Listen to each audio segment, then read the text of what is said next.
Welcome to the Forge MPS Training and Nutrition Podcast. I'm Derek and I'm here with my co-host, America's Chin, John Pat. What up? Today we're sitting down with Sam, better known as Sam C. Strong. We invited Sam on because Sam just made a huge leap into her own business and we have the utmost respect for her, not only as a trainer but also as a human. She's a pretty awesome human. John and I both worked with her for over a year at a high-class fitness club. Probably shouldn't name that again. Sam in her first year at the club was #1 trainer every month. She kicked all of our asses. It was pretty cool. And that just means she did more sessions than us. She also made the top 50 list for the company. And she not only did this, but she never once, like Sam doesn't have a huge ego. She never once was like bragging about how much money she was making or how she was crushing all of us. And she actually helped me and several other trainers get more clients, which was just huge. So John, anything you want to add? Yeah, that's a pretty good intro. But I just want to add, thank you, sir. I just want to add to it with that, we as trainers, like, obviously we know the training industry very well. And Sam's one of those trainers that, like, I would have 100%, be 100% comfortable with sending, like, my own family or friends to go train with her. And that's the kind of people we want to surround ourselves with and learn from and kind of, so everyone can grow together. So, yeah. Yeah, that kind of goes back to the Reforge name. Reforge MPS is what we're going to run with because we believe that you can grow mentally, physically, and spiritually. So with that, Sam, before you were overhead pressing as much as me and doing more pull-ups than I can, you've evolved over the years. I read your website in your bio. For anyone that's interested in reading it for themselves, head to samcstrong.com. That's SAMCSTRONG.com. And if you want to witness her strength, head to her Instagram, and that's Sam C. Strong, all one word. So Sam, thank you so much for coming. Thanks for that intro, guys. That was, I don't even know how to follow that up. Oh, I think we talked for 5 minutes and we finally let our guest speak, which we probably should edit that a little bit. But so how's your training going? It's been going great, actually. Okay, yeah. Cool. Are you still focusing on like big lifts, or are you? Yeah. So for the past year, probably my main focus has been increasing my bench, deadlift, and my squat. I kind of took a step back. I was into competitive bodybuilding the past 2 years. I've kind of stepped away from that and been focusing more on strength training. So. Okay, just so our listeners know that your numbers are pretty legit, why don't you tell us what you weigh, how tall you are, and what your current lifts are? Okay, I weigh 128. I'm 5'8". I just benched 140. I think I could do more than that. Probably. It looked like it was Judging by the smooth. video. Yeah, I think I could. I can squat 235, 240-ish maybe. Deadlift 260, and I don't know my overhead press, but I'm guessing it's like 110. Well, didn't you hit? What did you hit 95 for the other day? 3. 3. Okay. Yeah. So what are you looking to compete in powerlifting at some time, or are you just like lifting heavy shit? I And, just that's what you like like to do? lifting heavy shit. Yeah, there we go. I personally all been do. pushing Sam to try and do a powerlifting meet. Yeah, I'm not opposed, and maybe one day I will, but I don't know. Right now, I'm just enjoying it for myself. That's cool. Nothing wrong with that. Yeah. So like, we're gonna get to the issues like, and then like you just kind of decided with this whole COVID thing to just take the plunge and do your own thing. Yeah.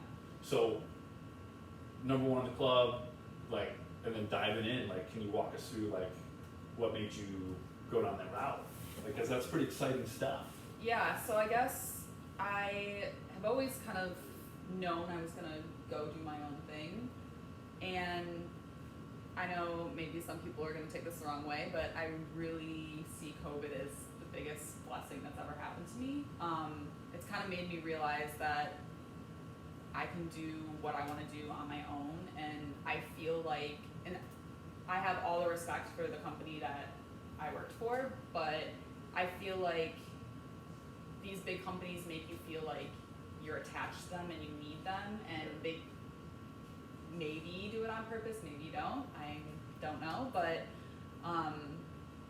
yeah, just going off and not having them, I realized you really don't need them. So this was just kind of like my push forward, I kind of just expedited everything that I was already planning on doing. It's freaking awesome. Yeah, that's really cool. And like, where did that like mindset come from? As far as like, you know, seeing this not as just like this big giant thing that like messed everything up to, okay, how can I really take advantage of this? Like, is that something that like you've always kind of had that attitude towards things, or like? Yeah, so I think that's kind of a mindset I've always had. Yeah. I think that if you're always thinking that things are like happening to you and like viewing things as negative, then that's how you're gonna see them. But if you take any negative situation and you say, how can I use this to my advantage and like my goals and what I'm trying to achieve, how can this help me like achieve those things?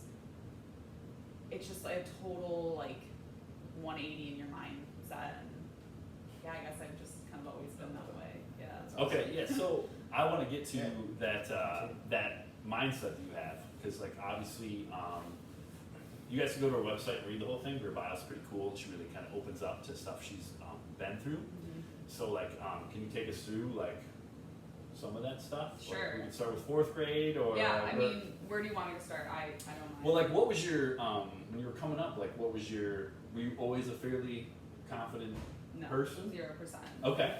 So why don't you start? Yeah, I'll just start from the beginning. Yeah. So I guess like as a young child, I was like really active. Like we were always outside. We grew up boating, so we were just like always running around, whatever. And then like 3rd or 4th grade, I kind of started to put on some weight and like didn't really think anything of it. Like a lot of kids kind of go through that phase. But then, you know, kids are mean, and it started to really affect me like through 4th and 5th grade, and going into middle school especially, that was a really hard time. That's when I like realized like none of my friends were overweight, and like they were all dancers, like gymnasts, whatever. And I was never really into that. Like I grew up hanging with all guys. So like I was like into basketball and football and like baseball, and I would do all those things, but I don't know, like my body just like wasn't like a dancer body or whatever, right? So It was built for overhead pressing. yeah, exactly. Should have started back then. I'm sorry, go on. No, you're good. So yeah, I would say like I really was not confident all through middle school, and like as a kid that's really hard. Like you feel, and my friends never said it to me, but I always felt like the outsider because like I didn't look like them, and I knew that I was overweight. And then my parents split up, and that was really hard. I have a really hard situation with my dad, and we can go into that another time, but that really affected me. And then we actually ended up moving away from Michigan. We moved to Virginia, and still So you grew up in Michigan? grew up in Okay. Michigan. Yeah. And still I was like, so this at this time I was about to start high school. We moved away. And it wasn't like I was obese, but like I definitely had like a gut, and like you could tell like she's not really in shape. So we moved away, and I mean just all these life stressors, right? Yeah. Moving away, my parents splitting up, bad relationship with my dad. We had to put my dog down. My brother was really sick. Like all these things were just happening, and then I started to get sick, Yeah. and I'm like, I just don't know what's going on. Was out of school for like 6 months, and they just kept telling me that I was like had chronic sinus infections, and I'm like, no, like something is seriously wrong with me. And ended up finding a doctor after probably like 5 different doctors, and I was diagnosed with Lyme disease then. Really? Yeah. And just so like the Lyme disease, like what were the symptoms that you were suffering from with the Lyme disease? Like, Yeah, so I had chronic headaches, fatigue, joint pain, like almost just, I mean, it kind of led into depression. I wouldn't say depression is like a symptom of it, but I like could not get out of bed. Like I would just like, even opening the blinds and like looking at like the light coming in would just be like so painful. And how old were you at the time? I was a freshman in high school. Gotcha. Yeah, which it was just so hard because I just moved to a new place. Yeah. It was awful. And all the while, my brother's like going through the same thing, and then they were like, I wonder if he has it too. And then we found out he had it too. Really? So you guys both had it? And that's what my dog passed away from. Wow. Yeah, so they figured we used to have a cabin up north that we like somehow got bit by a tick there. That's crazy. Yeah. Wow. So both you guys had it in your dog. Wow. Yeah. And so at that time when I got really sick, that's kind of like I had no appetite. I was on all these meds. I was like hardly eating. That's when I really lost a lot of weight. Like I went from like being super uncomfortable to like being a stick. I was like, oh wow, like I'm finally skinny. Like this is cool. Yeah. But I felt worse than ever. Like still not confident, because what you'll find out is that really has nothing to do with like how you look. Which is mind blowing. Yeah, actually. it's crazy. Yeah. And then when you get there, you're like, oh shit. Yeah, exactly. Yeah. So yeah, that's kind of. So when did you find training then? So at that time, I was out of school for almost a year. Okay.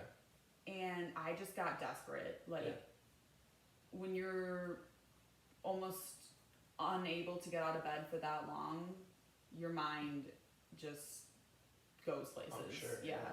So I just started looking into, because I was taking all these medications. The doctors kept telling me like, oh, a certain amount of time on this antibiotic, like this should clear it up. Nothing was helping. And so I was just searching for answers on something to do to get better. And every time I was like typing in like chronic illnesses and whatever, exercise and diet just kept coming up. And I was like, okay, this has to like, there has to be something to this. Crazy. Wait, just so we're clear. Exercise and nutrition is good for you? Yeah. Oh, wow. It's wild. It can help a lot of ailments and diseases. Yeah, it's not just about looking good. Wow. I know. So that's kind of how I discovered it, because I really was never in, besides sports growing up, again, I played basketball through middle school and stuff, but nothing serious. Yeah. That's really when I started to get into it. And when I say into it, like at that time, I really knew nothing. Yeah. But you're like dipping your toes in the fitness world. For sure. Like working out and, exercising. Yeah. So. Now, what did you start with? Like running, or was it just like lifting weights? Was it like Zumba? What? So you're gonna love you never know. You're gonna love this. I would love to see Sam do a Zumba class. Never. I started with some running, because that's all I really knew. And at the time, I think a lot of people think this running is like the exercise. Isn't that funny? Like that's probably a whole podcast topic itself. But everyone's For sure. like, what am I gonna? I've never exercised in my life. I'm gonna start with running. Yeah, and running is one of the most technical exercises. I don't do it now because I suck at it. I need someone to teach me how to run properly. Same. Yeah.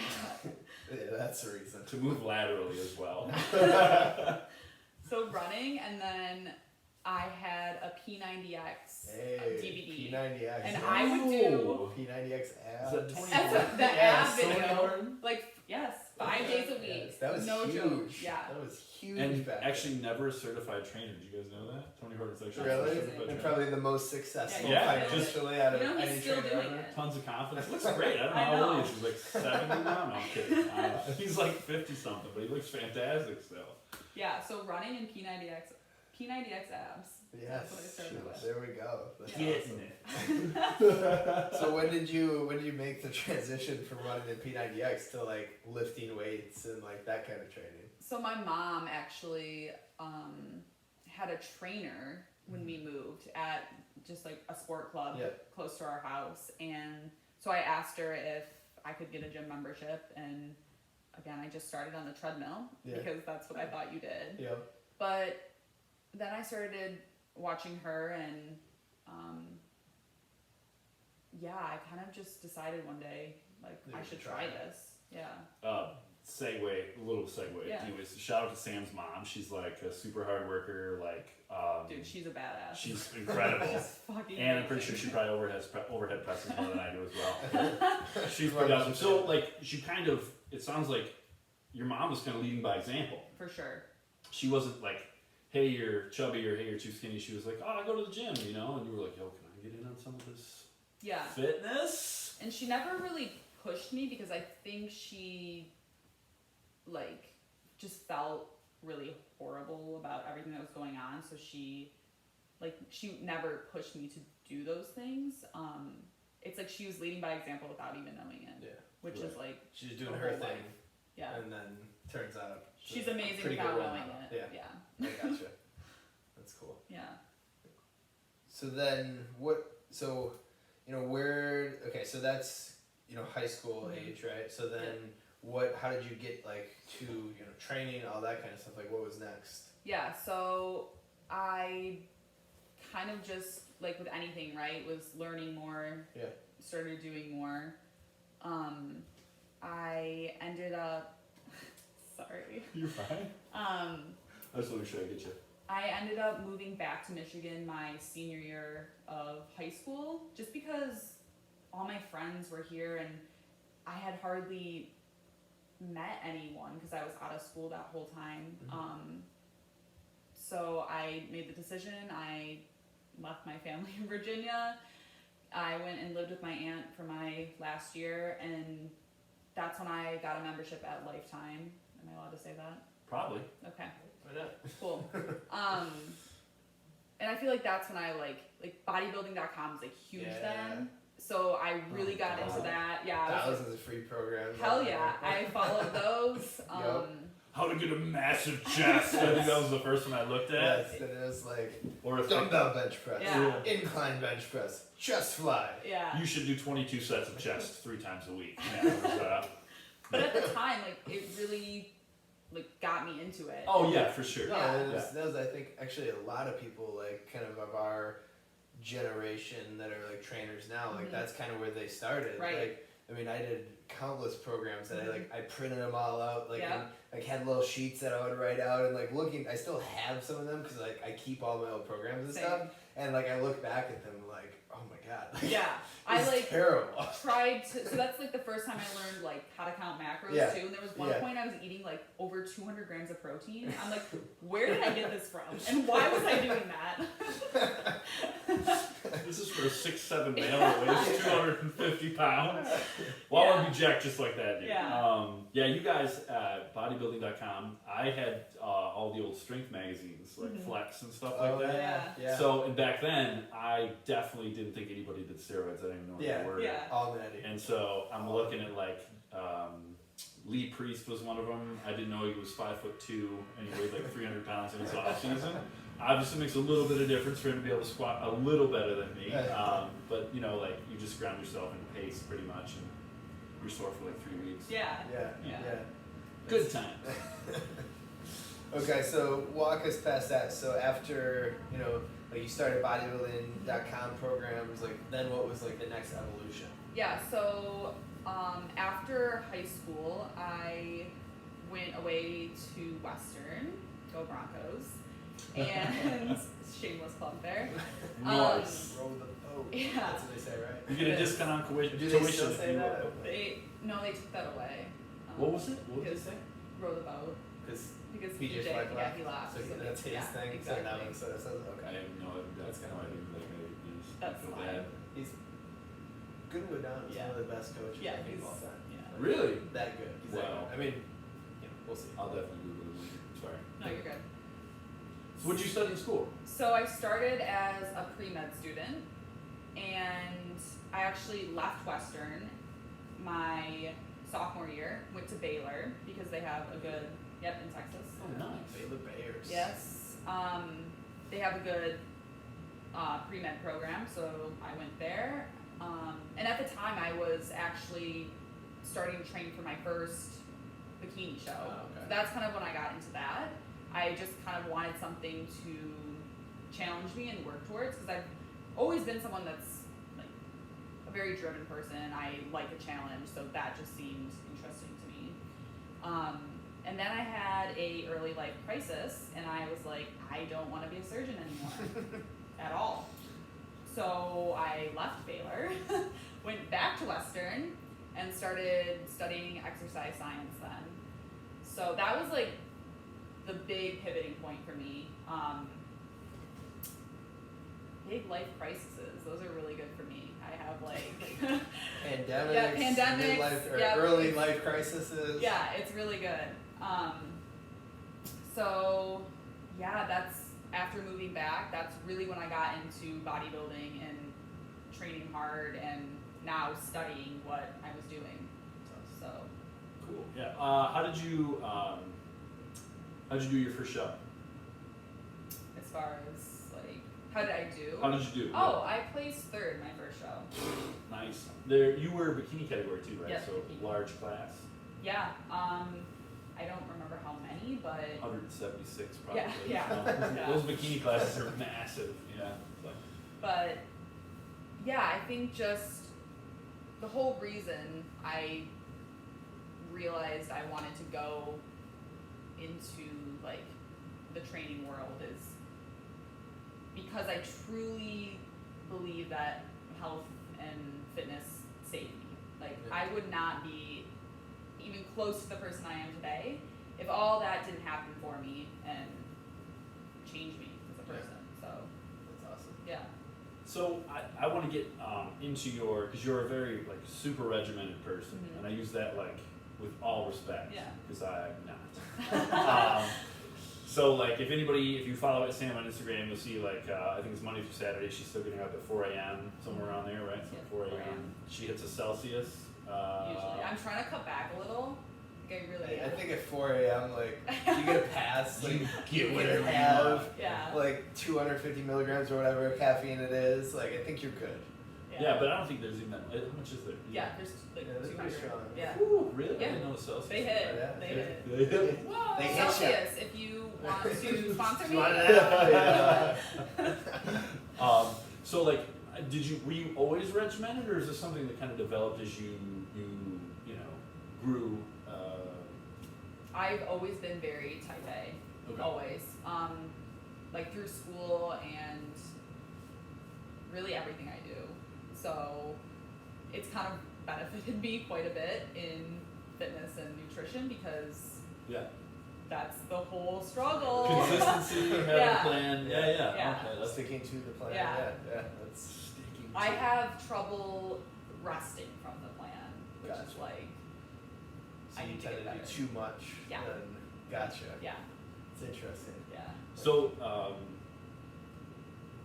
Go ahead. No, go for it. walk us through like your typical Monday when you're not hanging out with the coolest dudes. Mhm. I mean, Well, it's For different example. now, right? Because I no longer work for, yeah, that place. yeah. Yep. So now it's wake up at 4 a.m. I'm lifting by 5. Usually it's an hour to an hour and a half lift, and then my first client usually is at 6:30 or 7, and then I'm typically doing like 5 in the morning, and then I'll have a little break, and I'm also doing online coaching. So then once I'm done with my morning clients, I'll do all my check-ins, eat lunch. If I have time, I try to go for like a 30-minute walk. That's really important for me. I like to listen to podcasts and just like get my mind right for the rest of the day. And then I usually have like 2 or 3 more sessions at night. And I go to bed at 8 p.m. So Mondays are very busy for me, so that's like Well, we pretty- appreciate you taking the time. Yeah, this is great. So yeah, it's pretty packed. And now when you're doing everything on your own, you actually realize there is so much to do. But it's great. I love every second of it. Do you think you have like more freedom now because of you working for yourself, or are you working more? I think it's different. I wouldn't say more freedom, maybe more mental freedom. Okay. I say this and I'm not joking. I wake up every day excited. Sometimes I wake up in the middle of the night because I'm so excited because because I had an idea for the next day. That's awesome, man. It's a dream, Yeah. right? That's Right. fantastic. Yeah, so mentally I'm in such a better place, but as far as like my schedule, it's still very packed. But it's better because a lot of it I'm doing at home because I'm training people virtually or I'm doing client check-ins. So like one of my favorite things is cooking food. Yeah. And now I don't have to just microwave it. Oh man, do you have a page for your food too? I do. Yeah, but You have what a do you- separate food page? I do. Oh my gosh, and I don't know about this? I know, it's kind of lacking right now because I shouldn't say this, I just haven't made the time because I'm putting my focus in other places. I don't like the excuse, I don't have the time. I'm just not making the time. Right. Remember that. Yeah, but she does make some really beautiful food. I mean, Yes. I'm not even like, I'm always like, how does it look so good? Yeah. And I'm, Sam C Eats is my Sam C food Eats. Instagram. But I also post on my story daily what I'm eating usually. On my yeah. fitness account. What's up with the outright bars? How many of those are you going through? Yeah. a day? How much do you like outright match? Again, outright. If you want to sponsor me, I know you do. I don't know if they have a bigger customer than you. You might actually beat some of the supplement stores. Yeah, I think I might have let's see. Yeah, how many boxes? I think I have over 20 boxes right now. So I actually have every flavor and dupes, and it's yeah, it's Find just- what works. It's beautiful. Yeah, if you like. Tastes good. And the macros are good. Go for it. Right. Yeah,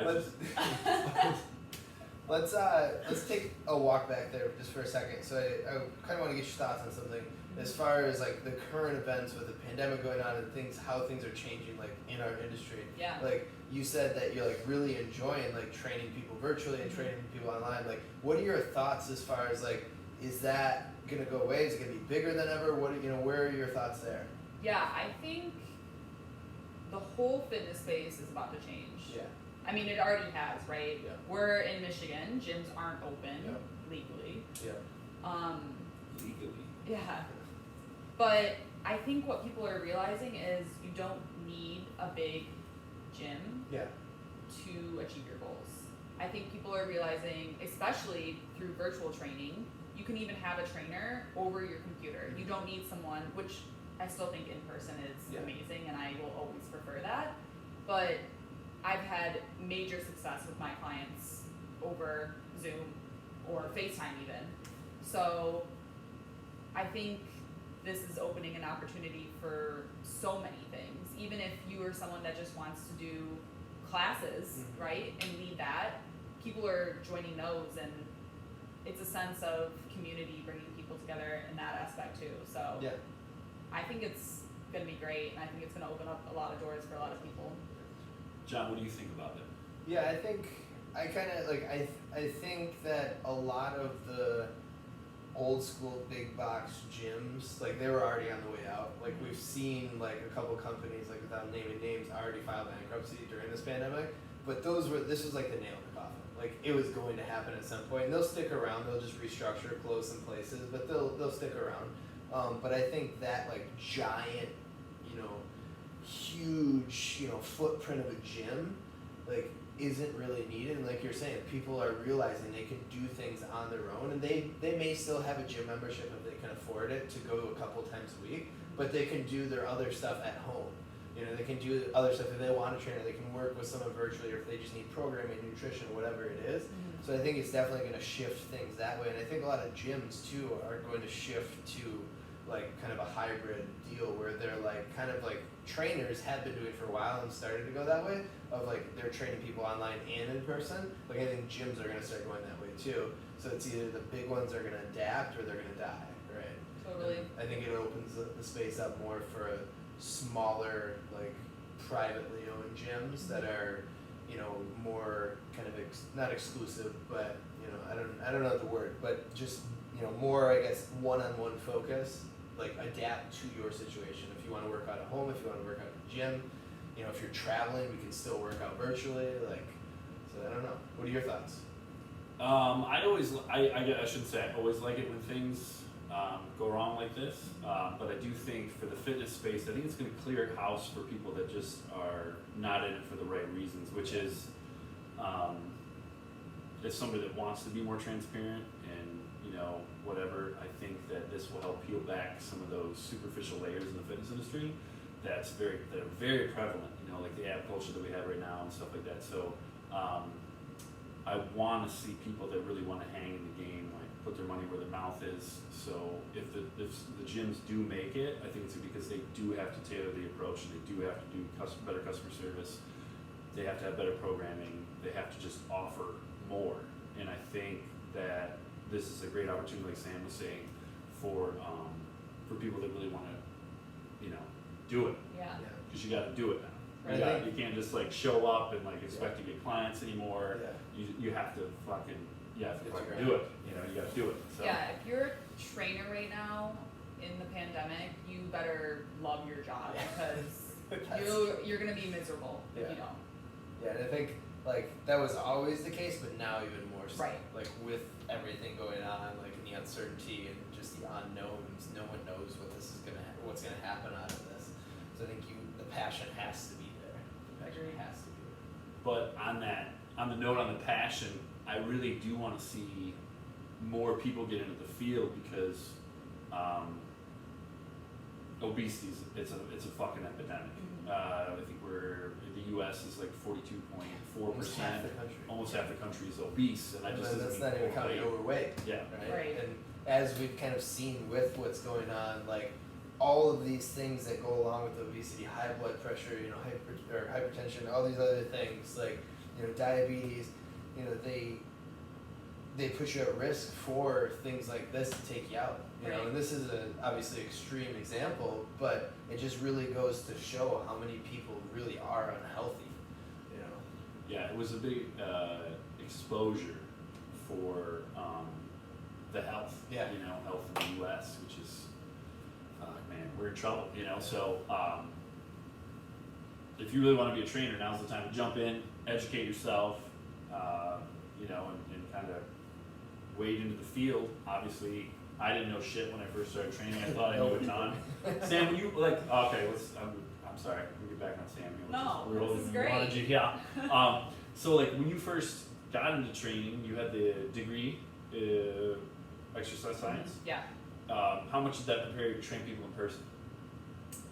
Wow. That is a good question. Yeah, that and is actually, a really good question. I want to do a whole podcast at that time. Yeah. But what are your thoughts? So, I think with any degree, and you guys can chime in with this, it gives you some, I don't know how to word this without offending anyone. Just offend them when you care. Go for it. Thicken your skin. Yeah, I don't think a college degree will ever give you practical application. You don't know shit until you're working with someone like one-on-one. Yeah. I think programs need to have more internships and just more hands-on experience because I obtained knowledge in anatomy, physiology, biomechanics, all that, which is really important for training, but it's not a one-fits-all. And when you become a trainer and you look at someone, it's like, wow, none of that applies to them, right? Like they are so different from the next person. So yes, you need those things to be able to understand how the body is moving and what's happening and stress response and all that stuff, but it's never going to be the same, and that person can change from week to week. So, yeah.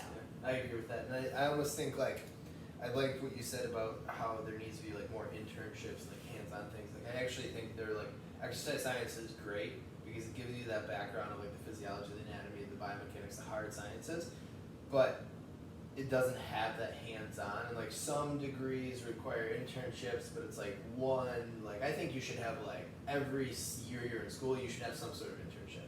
Like I think it should be a requirement. And I actually think like training itself should be like a degree. Whether it's like a subset of exercise science, like you're going to, you know, go on to work in a clinical setting, or you're going on to work in like a private setting training people, like it should be specific to that. And then like most of the professors, I think I had one professor that had ever trained someone, you know, in their life. out of all these professors that I had in a 4-year college degree of exercise science, one person ever trained someone, right? So it's like, Did I don't your know. college require an internship? They did, yeah. Yeah. Years, I'm assuming too. Yeah, it was only for a summer Yeah, after I was done. It was like ours was like a semester, it was like a class, right? Yep. And you took it wherever. Right. And I actually did mine like earlier before I could even do it, and just like asked for forgiveness later. But that's a separate story. Because I just wanted to get my hands on it. Right. But the point being, like during school, I didn't have any like actual hands-on experience other than that internship. Yeah. Yeah, I don't necessarily think you have to have like a degree to be a really good trainer. I mean, my degree's in psychology, and like I was telling John, I think on the podcast last week, like all I really learned to do was like smooth people so they'd pass me, and like recover from 3-day benders in time for Monday. Pretty much all I learned. Go green, Michigan straight. But I think having that practical hands-on, just repeating what you guys pretty much said, is just so huge. I remember the first time I had somebody in front of me, and I look back on it now, 8 years ago when I first started this whole thing, they should have never been doing a barbell squat, ever. They just weren't set up for it, and they were showing all the signs not to do it. But you grow as you learn, and if I been in the field for even 3 months and worked with people that had different anthropology, I would have recognized that immediately. Like, oh shit, that's totally bad. We shouldn't do that one. Yeah. So. Yeah. But it all goes down. I mean, my thoughts on college are quite a bit different now. But I'm older now, and whatever. When I was growing up, college was, you had to do it to get a decent job. I had people. I told John this last week. People getting with communication degrees, graduating, making $50 a year, and I was like, oh my god, $50 a year. So I was like, well, I'll just do psychology and avoid all math. But that wasn't the case. Actually, it didn't end up being that. But the cost of college is insane. It goes up every year, and it's only because it's subsidized by the government that they're just like, well, we'll just make these kids pay it back later, which just puts you in a ton of debt. So I think if you want to be a good trainer, just ask somebody, shadow them, make sure it's what you really want to do. Use the internet. Use the internet. This free thing out there. Yeah. The intrawebs, both 1 and 2. Yeah. For sure. But when you started with, training people, what was it like? Like, do you remember your first client? I remember my first client very clearly. Okay. Actually, in college, I was doing some online coaching just through email, sort of thing. Like writing programs for people, and not in-person training, but my first actual in-person training, I started with my internship, and I was training these hockey players, these prospect pro players. It was like this very small private. So that was super interesting. I was the only female, and it was pretty aggressive. Like, I was thrown into that, like, I really don't know what I'm doing, especially because I never studied for like a sports specific sort of training, so I was very overwhelmed. It's and a very different style than bodybuilding. Exactly. Very different goals, very different protocols. Yeah, so I was very overwhelmed with that. I just didn't understand how I was ever gonna like wrap my brain around like what they were doing, and especially because I didn't really know anything about hockey. I just kind of fell into what you hit home runs in hockey. Yeah, right? exactly. Swing a bat. But I think it was good because, like anything, I think when you're put into an uncomfortable position, it forces you to learn. Well, I hope so. So I just started, again, I used the internet, and I was reading a lot about like sports specific training, and really trying to understand like how I could help these guys, even though I didn't really know what I was doing. I was really trying to force myself to understand. So I think that like in that itself is like a really good point of just like doing it, right? Because I had a very similar experience with my internship. It was like the same thing as lacrosse instead of hockey. It's like I grew up with no one. I didn't even know what lacrosse was, right? I didn't even know it was a thing, right? And like training these lacrosse kids, but like looking back, I'm very thankful for that because like my boss at the time just threw me in. Like he wasn't gonna let me like hurt the kids or do anything that I shouldn't do, but you kind of learn like a trial by fire kind of thing, and I think that gives you a lot of confidence, and it gives you the, you know, just knowing that like, okay, I might suck at this, but I'll get better with this, and I'll learn, and I'm gonna do the research, like you're saying, like look it up, like I'm going to do these things, so then, you know, I get better at it, and then I can, you know, be confident in myself and know I'm doing a good job. Like I think that just applies to anything. Absolutely. Yeah, but you know, so getting better, like you guys are talking about, like getting better as you know, being thrown into the fire. Like, your approach to that, is it like I'll just be a little bit better tomorrow, or is like, are you just trying to force feed yourself to try and learn everything in like a short period of time? Like, what do you guys? That's a good question. I mean, with everything, I'm always trying to get better. Like every day, that's my goal in everything. Just in generally. my life. Right. Yeah. But I think for training, I kind of approach it as like, I'll learn something, and I don't want to be overwhelmed, so I don't want to take in all the information and apply it. It's like, let's learn one thing, test it, see if it works. If it doesn't, then we move on. Yeah, I think that's a good way to do it too, because like, you know, I'm sure we've all been there, like thinking back to early in our training careers, we were like so overwhelmed with all this new information, and it's like, oh my god, like you're saying, how am I ever gonna be able to train these kids, like, and know what I'm doing? Like, how are they doing this? Like, so I think like that's a really good approach of like, you know, taking in some, trying it, see how it works, apply it to your situation and you specifically, the people you're working with, whatever it is, and then move on to the next thing, right? Yeah, it's huge. I think that's you know, a little bit at a time. I think is it James Clear that wrote Atomic? What is the Habit book? Atomic Habits. Atomic Habits. Yeah. Really good stuff. They're like 1% better, and I was like, you know, of course I read that. That didn't come out when I was younger, so I have an excuse. But you know, being a little bit better every day, I think is huge, and then not, like you talked about, like not getting overwhelmed. Keep talking here, guys. Sorry, technical difficulties. Not getting overwhelmed yourself, and then not overwhelming your clients with what you learned. Right. Because you could come in and you're like, oh my god, I know so much about the hip complex. You ready to go to school? And they're like, nah, dude, I just want to fucking, you know. Just want to lose 10 pounds. Yeah, I just want to lose 10 pounds. Yeah, I think kind of going off that, something that they don't teach you, which is one of the most important things, if not the most important thing, is how to communicate the principles that you learn to clients, and making it like in a way that they can understand what you're saying. Because when you say hip complex, people are going to listen to this and be like, what the fuck is that? Right.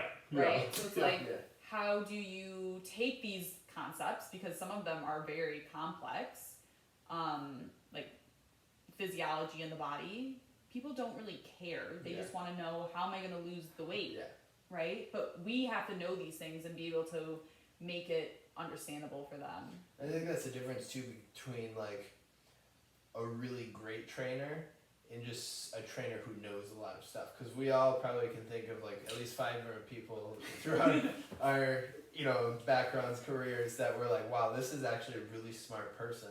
Like they probably know more than I do when it comes to training. God bless you, Will. Hope you're well.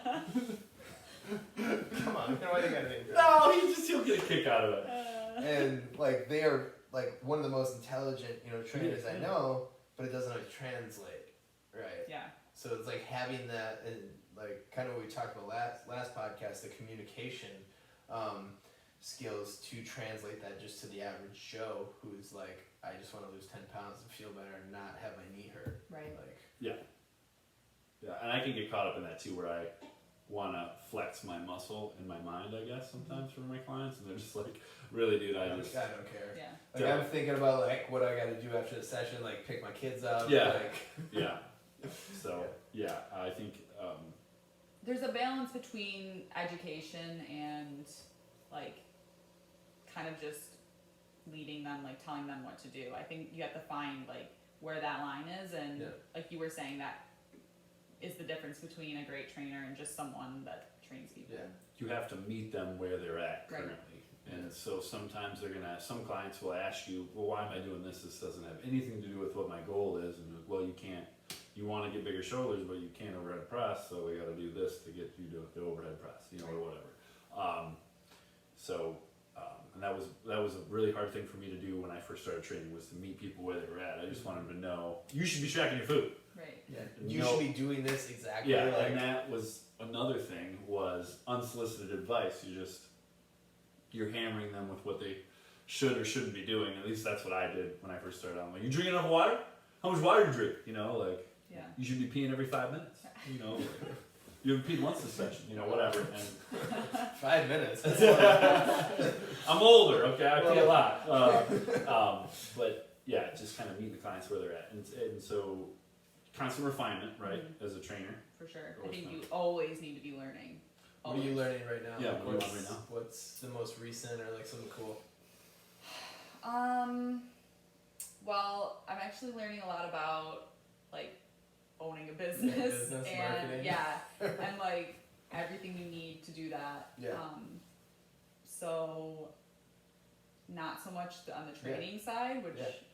I probably should be, but No, but that's part of the yeah. It's to smart. be able to help people, right. like and impact them. Like you have to be able to Right. run your business and market it, right? Yeah, so that's like a whole new world for me. That's been super interesting, and it's a lot. Yeah, So gotcha.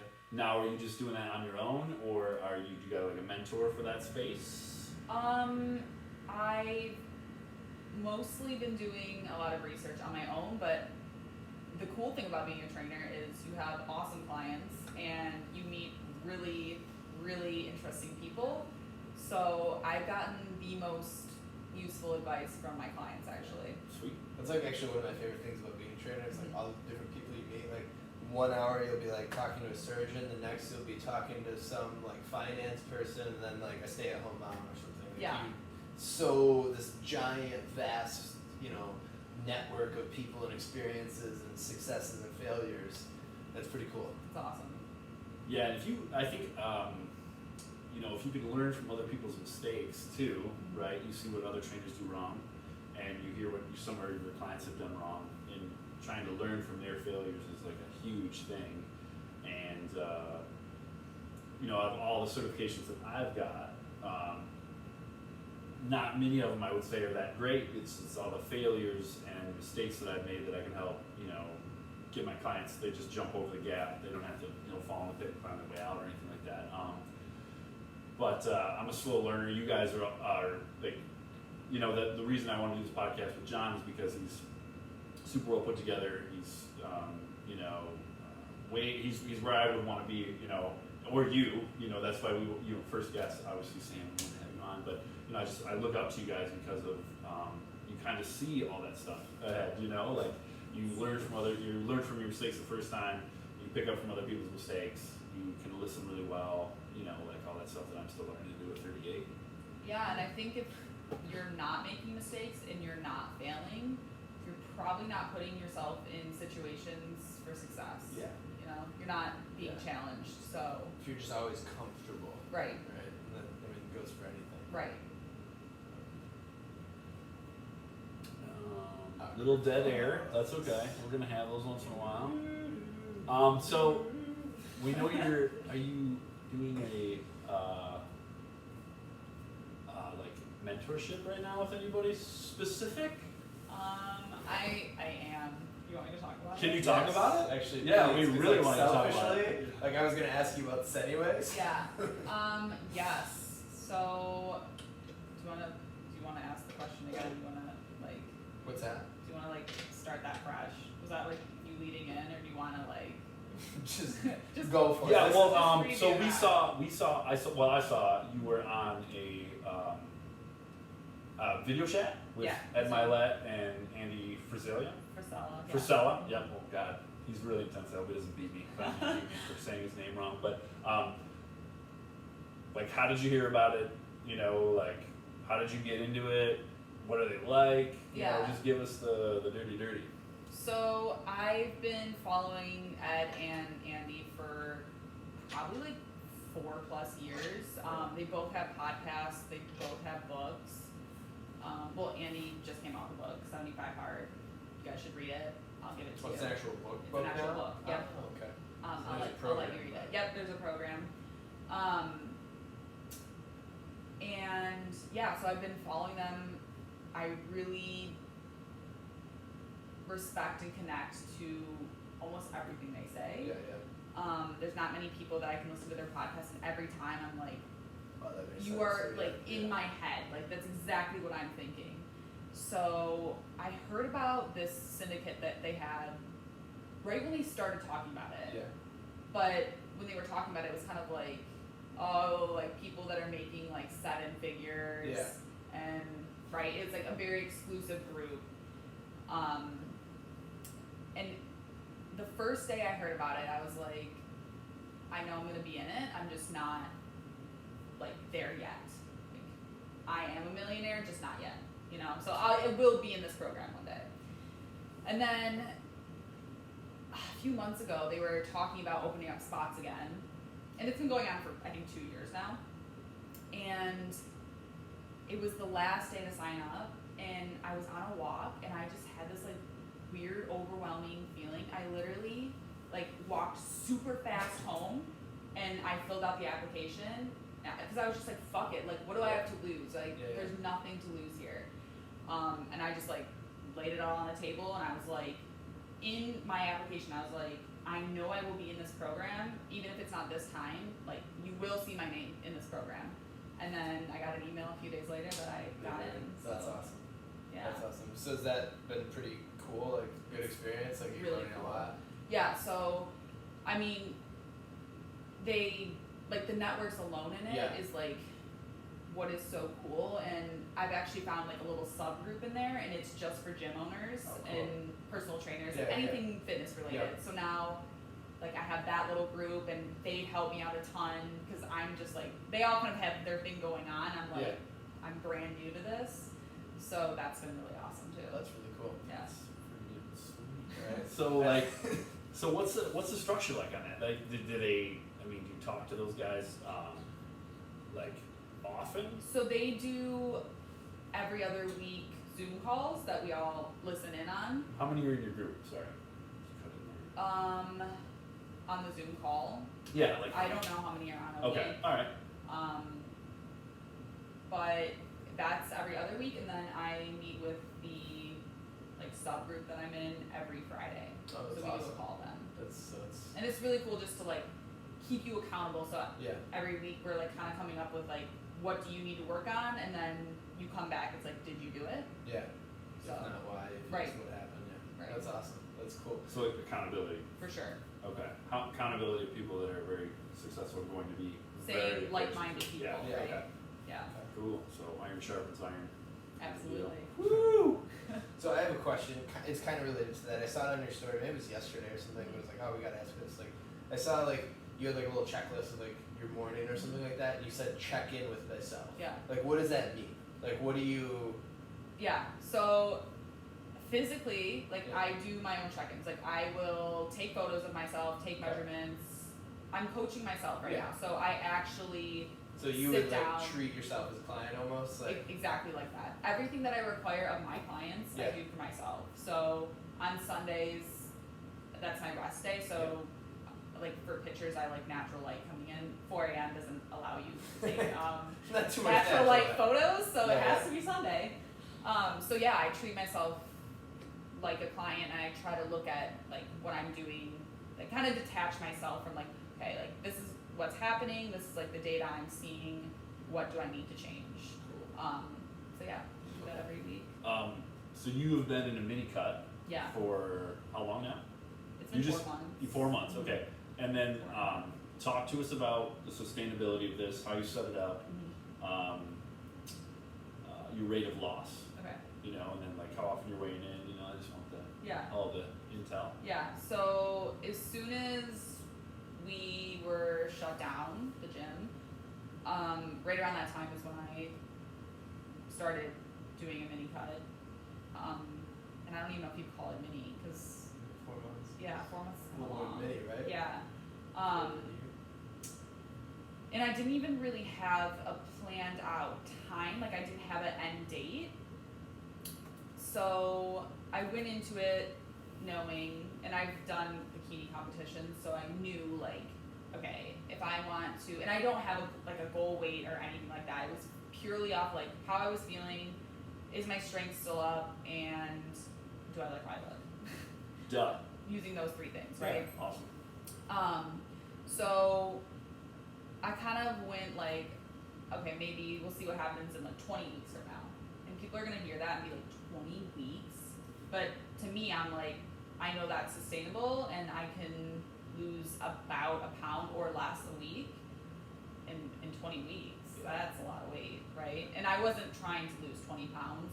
I didn't even lose that much. I think I wrote it in my caption. I don't even know. I think it was I thought it was 14. 14 pounds maybe, yeah.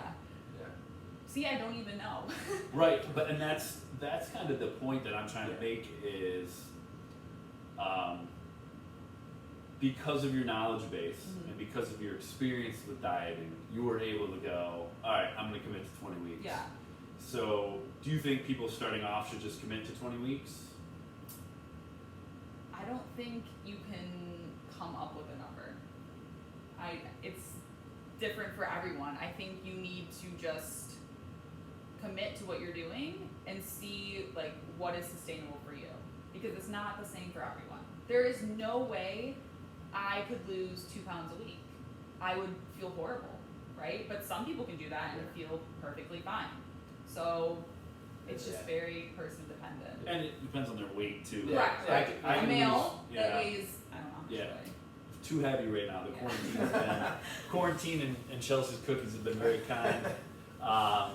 Yeah, and that was really what I wanted to talk with your personal diet about, is because I feel like a lot of people just kind of they jump in and they have like this very unrealistic expectation for themselves right off the bat. They're like, well, I'm just going to do what this person does, but you need to have that approach tailored to you, right? And I think that's why having a coach or a personal trainer is so important, because you can't, like, these people are just going and looking at like fitness influencers, and I'm doing air quotes, and saying like, well, that's what they're doing, so it'll work for me, and it's like, no, that's not the case at all. So, and I think that there's a lot in that, but I think that like one of the biggest things that we always say, like when someone asks us something about fitness and health, is like, it depends. Like literally, it depends. Yeah. Like you touched on it earlier. Like there's so many different people you both did in different conversations. Like it depends on literally everything, like nutrition, exercise selection, like programming. Like it depends on so many different factors. Like so there's no like you can't just like go on like some random macro calculator and like, oh, this is what I'm gonna do forever, and this is gonna get me to where I want to go. right, you're ever adapting. So even I was doing something last year, and that's not going to work for me now. It's always changing. So if it wasn't, then we'd all make cookie cutter programs and be millionaires. And it'd be the easiest job ever, Right. Print them out, and here you go, hand them out, Right. And I think that, like, that's what, especially, I mean, in our culture today, like, so many people are like, no, this person, like, this Instagram influencer said this, I'm doing this, I'm going to lose 40 pounds and look exactly like this person who's probably edited a picture to begin with, but that's another conversation. And they're going to do it in 2 weeks. And they're going to do it in 2 weeks, right? I'm going to change my life in 2 weeks completely. Fit tea. I mean, that's Yes. Yeah. I'm going to detox, and that is going to be everything right there. Problem solved. Take a mild diuretic just to cleanse the bowels. Lost 2 pounds today. It was a big one. Yeah, and that's just tailoring everything, and that's why when you talk to I think it's a good trademark of a trainer, or a good trainer, when you come to them, you ask them a question, and they go, well, it depends, because you need more context to be able to. Well, should I eat breakfast? Well, do you like eating breakfast? Right. What do you eat for breakfast? What is your goal? Are you trying to be in a surplus? Are you trying to cut? Exactly. Are you trying to maintain? Like, so it just kind of all depends. But we see, people that supposedly get in like great shape in 30, 60, 90 days, which is totally doable if it's whatever you're doing is sustainable. But we don't see a lot of those people 6 months later where we, I mean, name any diet that's been popular in whatever year. Fill in the blank with the diet, and then people might lose 90 pounds, 100 pounds on it, but check back in with them a year from now. Have they really changed anything? Right. Or are they right back where they started? They're even worse off. I think a huge issue that we have right now in like the whole health space is these people are looking at diets, right? And it works for them, but it's not sustainable. So all they know is what they were before and what they were doing, and then this new approach, and they have no idea how to get to middle ground, and that's where they need to be to like get to their goal and stay there. Right? So you can't go from one extreme to the other because you're always going to fall back to what you were doing before. There has to be something in the middle to keep people where they are. Yeah. So not only like with your clients, for example, you set them up for success for their goals, but then you probably have a step down approach too, like after the diet, right? Absolutely. Which I think is overlooked a ton in the fitness space or health space because it's just like 30-day shred. See you when you're jacked. Take the pictures, send them to me. Never talk to you ever again. So I think that's super prevalent where we just chunk and dump, and I don't think that's something we can do in the fitness industry. We kind of have to shepherd clients to their goals and then show them how to. Should be. I mean, if your goal isn't as a trainer, like to work with this person and these habits that you're trying to implement, be with them for the rest of your life, you're doing it for the wrong reasons. Yeah.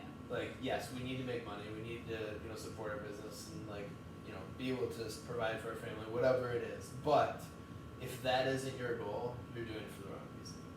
Yeah, absolutely. Okay, so we'll get into some other questions for Sam. So Sam, in your opinion, are carbs bad? No, I love that. What are your favorite carbs? Yeah. Right, rice for sure. Rice, like any yes. rice products, obsessed. Sweet potatoes. Sweet potatoes, but how the sweet potatoes? Yeah. Give them the secret sauce for the sweet potatoes that you do. That I learned from you. Yes. The Sam C. Strong sweet potato. You have to either bake them until, like, wrap them in tin foil and bake them until they're like super soft, or now I've been putting them in the Instant Pot because that thing is Whoa, the best. it's the best. amazing. If The you don't best. have one, you need one. If any Instant Pot employees, I am willing to be a sponsor. And then you have to do banana and peanut butter and cinnamon and salt. And if you're a little risky, you can put chicken. People think this is super weird, but Is it's this cold so chicken good. or warm chicken? You can do either. What do you do? So I'm Do you really. heat this all up? Or do It's you- all heated up, Okay. besides the banana. Okay, You okay. cannot heat Okay, I banana was gonna say up. that's. That's a rookie mistake. yeah, Did you heat your banana? You're a fucking idiot. So I eat the chicken warm if it was just cooked, Yeah, yeah. but I don't like Okay. reheating Okay. chicken in a So microwave you because just it gets go all with it. weird. Yeah. Yeah. I thought Does I was the anyone else only think one. that? Yeah, I can't eat reheated chicken. Yeah, it's so weird. Yeah. Unless it's like, It's dependent on how you make it. If That's it's true. too well done, then it gets nasty in the microwave. But if it's just right, yeah, it's fine. I can agree with that. Like if it's too dry, then it gets gross. in the Yeah. microwave. Like when I cook chicken and I'm gonna eat it later on in the day, I don't even refrigerate it. I just leave it out. I put it in a tin and I leave it out. And everybody was like, "You're gonna get food poisoning," and I'm like, "Haven't yet." What? Well, Been doing it the whole year. actually, I have given myself food poisoning 3 times, but that's because I cooked the chicken wrong. Anyways. Right. So the sweet potatoes, that was a jam because I was not a huge sweet potato fan, and then because of the adding the bananas and the peanut butter, I was like, So good. "This is amazing." It is. I've seen you eat that before, but I still have yet to try You it. have I to love try sweet it. potato, so I'm gonna have to try that one. Yeah. But yeah, carbs are light. Carbs Yeah. are the best. So when you're dieting, you don't avoid any, you don't avoid a macronutrient or. Absolutely not. Okay. No. So. So you're not keto? I'm not keto, Okay. and I don't support keto. Okay. Unless it's for a health reason that your doctor told you. Yeah. That's the only Of time. course, yeah. There's always outliers, right? But I just think. But in general, stop avoiding carbs. Yeah, carbs are wonderful things, great fueling mechanisms. all that kind of stuff. I know it's the only macronutrient you really don't need, but You I mean, need it. who doesn't feel better on carbs? I don't know who you're talking to. I need but it. I need it. Yeah. So rice, you like rice. John also eats a lot of rice. I do too. But Okay. John also eats. If anybody has ever seen John eat, he's the slowest eater I've ever Quite possibly. seen. Quite possibly. I don't even know if I've ever seen him finish a meal if he started one. So meanwhile, Sam, if you blink, It's you gone. missed Gone. it. Sorry, but it is beautiful. All her presentations, even when she used to bring it into work, it was like everything was just so pretty. Thank you. That's right. Well, it's like I want to enjoy my food, you know. So it's one thing too. This could be a whole different podcast, but like the whole like enjoying your food while you diet thing, because Well, why don't you rip into that right now? Yeah. Because obviously you wouldn't be able to have a sustained diet over 20 weeks if you weren't enjoying the food. So Right. why don't you just dive right into that for us? Yeah, I don't even know where I start. I guess just there's not a single thing when I'm dieting. Obviously, I'm choosing mostly whole nutrient dense foods because that's what makes me feel good. That's what makes me perform well, and keeps you more full, right? But like yesterday, I ate a whole pint of ice cream. Right. So it's like I'm never gonna cut anything out. If you understand like counting calories and how that works, you like just never feel restricted, and it's really quite freeing. So, That's so true. yeah, Yeah, there's no bad foods. Right. There's no good foods. Nothing is inherently bad, Right. whether it's a macronutrient or a food itself. Like, you know, if it fits, it works. It works. Right. Like, Oh, we're stirring the pot now, and I love it. yeah. Well, I just think like kind of how I like started stir. what I was saying, right? There are foods that clearly make you feel better, Yeah. and I'm always going to choose those the majority of the time. Yeah. But And I think that's like, I think that's the important point to that, because there is like an extreme to that. Like Right. if it fits your macros crew of like Pop-Tarts and ice cream and that's all you eat, Right. like, yeah, it's probably not a good idea. But like having those like quote unquote bad foods, those processed foods, like if you enjoy them, isn't a bad thing, Right. as long as most of your diet is whole foods, like good, solid, nutrient dense foods. right, I agree. Yeah, and I think it is it's freeing, but I don't think a lot of people, for whatever reason, they can't wrap their head around the concept that you can enjoy all the foods that you normally would enjoy. It's just going to be in a different quantity. Right.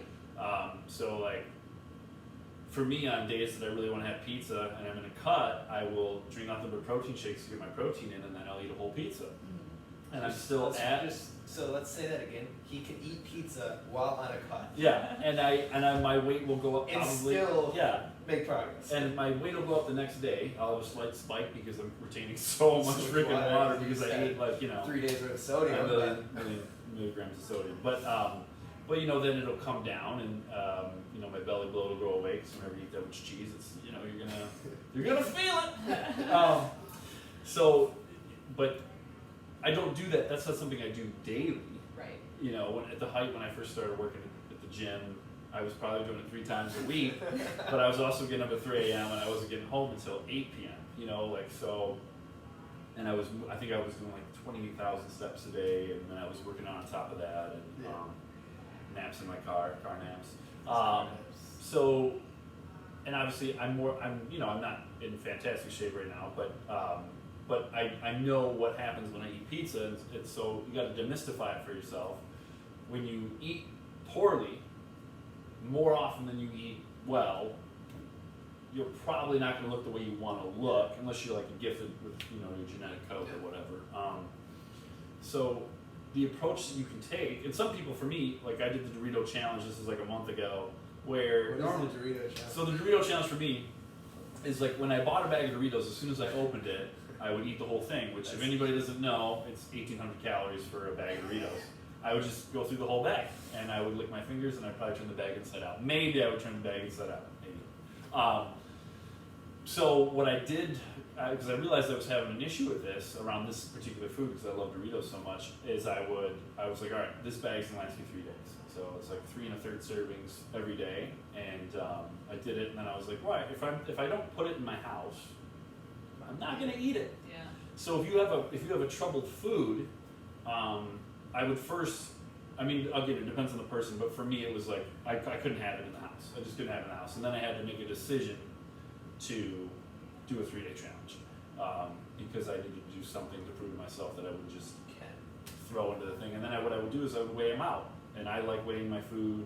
I don't do it all the time, but because I have a pretty good grasp, I think once you track your food for several years, you pretty much can eyeball something and be like, 32 carbs, 8 fat, 2 grams of protein, 1 gram of dietary fiber if I'm lucky,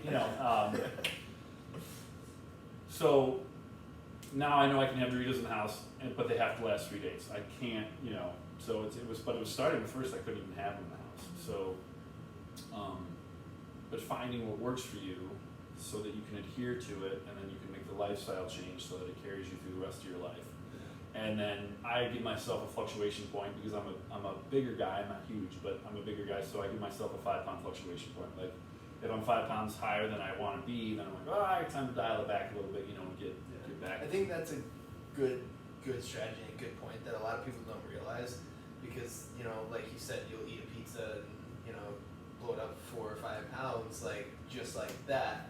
Like so many people see that and they're like, oh my god, I just gained 5 pounds of fat. Like I just gained 2 pounds of fat. Like I'm sure we've all got texts from clients like, I weighed in this morning and I was X, fill in the blank weight. Like what happened? I was this yesterday or 3 days ago, whatever it was. Like people have to realize there's fluctuations to that, and that's normal. Like you're going to have that. Like there's no way around that. I've actually been lately showing my clients, because I weigh myself every day, and I have a very good understanding. Like it's every Monday I weigh more. It's just how my body works. It could just be because of the weekend or I don't know. But I've actually been showing them my own weight tracking, and I'm like, look, I'm 3 pounds up from the other day. I kind of like that. And you're coming to me saying, I want to look like you. This is normal, and it happens to everyone. It's something that more people need to be educated on, and that's why I think tracking your weight daily, at least for a short amount of time, is so important to understand your to understand just the cycle that your body goes through. Exactly, and that's exactly it. And I think again, it depends. Some people, there's going to be some psychological things that maybe right now isn't a good time for them to track every single day, right? Maybe we start with once a week and move from there. Maybe we kind of demystify the scale issue to begin with, but realizing that looking for the trends is so much bigger. Right. It creates a lot of people, it just creates a stress, right? It's just oh my god, I gained all this weight, and no, you didn't. Yeah. You didn't. I think 2 things off that. One, teaching and educating your clients to look at the scale as data, not attaching self-worth to your weight. Data or data? Just What do you say? A trick question. I just had to do it. Do you say it only one way? I think I say Data. I say data. I think I say data. Yeah. I don't know. I think it's Anyway, sorry. No one says potato though. I know. It's a saying, John. I know. It's a stupid saying. It's a ridiculously dumb saying. What was I gonna say now? 2 things off of that. Scale, detaching emotion. And I lost it. You messed It it was up. a really good thought. That was a good one. That's If my it comes bad. back, I I'll do say that. it. I think I do that all the time when I talk to you when we were in the back room. You would have this great train of thought come on, and I'd be like, "Fuck, man, we almost figured out life, the meaning of it. We were so close." Dang. So and when you were going through the 20-week cut, pulling back to that, you were still going out to eat sometimes. Yeah. So when you would go out to eat, how would you structure that? What would you do? Would you enjoy yourself and just know you're going to kind of cut loose a little bit on that day? Or would you be like, I'm going to plan this, or would you do both? I would say it was kind of a mix of both. So anytime I go out to eat, like I'm definitely gonna enjoy myself. I think I've learned, especially being a bodybuilder, like there was a point where when I'd go out to eat, it'd feel like the only time I could like break loose, and I would eat until I was so full, and then I'd feel like shit. Yeah. And now I've learned it's like, no, I actually just like to go for the company and enjoy good food and like just stop eating when I'm full. Like I have a much better understanding of like listening to my actual hunger cues and yeah. But I definitely know like throughout the week, okay, like I know I'm already in a deficit, so I'm not really worried about one day, because if I'm consistent all the rest of the time, that one meal really isn't going to do anything, right? Right. If you're in a true deficit, it's really not going to affect you, depending like how deep your deficit is. And how big your Right, meal is. right. This is again, we could like Yeah. go off, but the days I would go out to eat, I like wouldn't do any tracking. I would just like, so usually every morning, all I do is drink protein, some sort of protein shake, just because I'm really busy in the mornings and like I want to keep my protein up, so I would do that. And then for lunch, I would just like keep it lower calorie but high protein. So I'd like eat chicken or eggs or something, and then just have like some sort of vegetable, and then go out to dinner and enjoy myself. Yeah, you make your vegetables look really good. They're amazing. I look love at my vegetables and I'm like, I'm not gonna eat this. Look like this. So, did you have any alcohol while you were? Yeah, Okay, and still lost weight. still lost weight. I drink. Shocking. I know. I think I drink probably half of those weekends. Wow. So, and not like crazy. I'm not Yeah. really a big drinker, but What do you drink when you drink? tequila. Whoa! Tito's? No. Gluten free. No. I love that, the advertising on there. Hey, I have friends that have to be gluten free. Yeah. So. Hey, that's the best thing that could happen. I There think you I go. only know one that, and we all know her. One that's Yeah. actually Cecilia. Yeah, That would suck. it would. That would suck. I'd be very sad. Pizza without gluten. It is not pizza I want. Have you ever had good gluten-free pizza? Domino's has pretty good gluten free. Domino's is pretty good. Yeah, it is. The $8 Maury pie. in Birmingham Really has not bad. Yeah. interesting. Cauliflower. I'm just gonna pretend I. It's really good. I'm gonna pretend Yeah, I I didn't know. hear It that. sounds crazy. Cauliflower pizza tastes good. It actually tasted good. I'll have to try it. I found, so I'm gonna go off on cauliflower pizza just for a minute. Go for it. So I found it really interesting that people were like, oh yeah, I'm just gonna do cauliflower pizza and I'm gonna lose weight.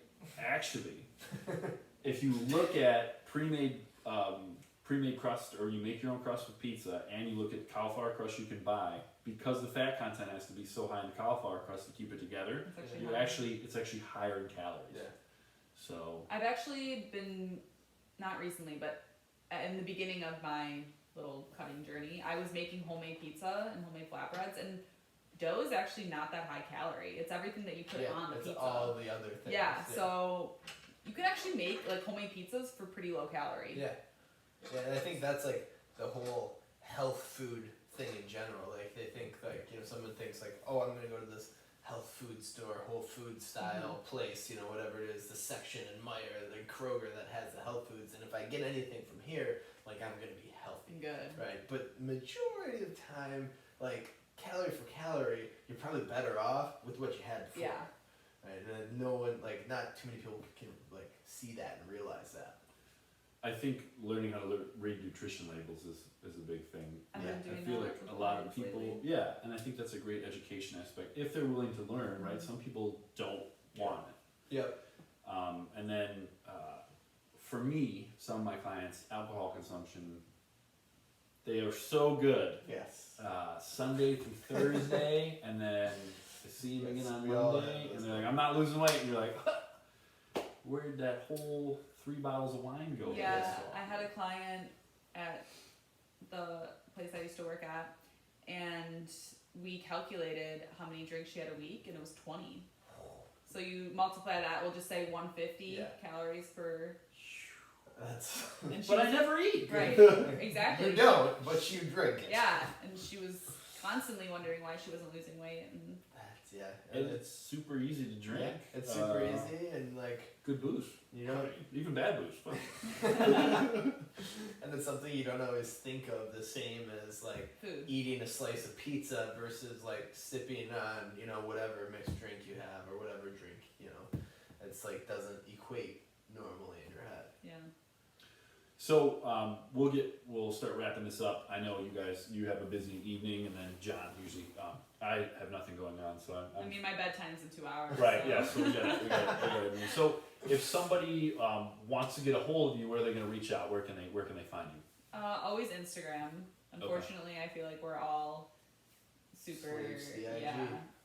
So I think you mentioned it earlier, Sam C Strong, and then you can always email me too, and that's just in my Instagram like bio. And now since you just started this new training business, where like location wise are you training, like that kind of stuff? I mean, obviously you're doing online stuff too, but kind of give the rundown of like services you're offering. Yeah, so virtual training, obviously over Zoom. I'm doing online coaching, which is not actually training, but you know, just like writing programs, and I do nutrition coaching as well online.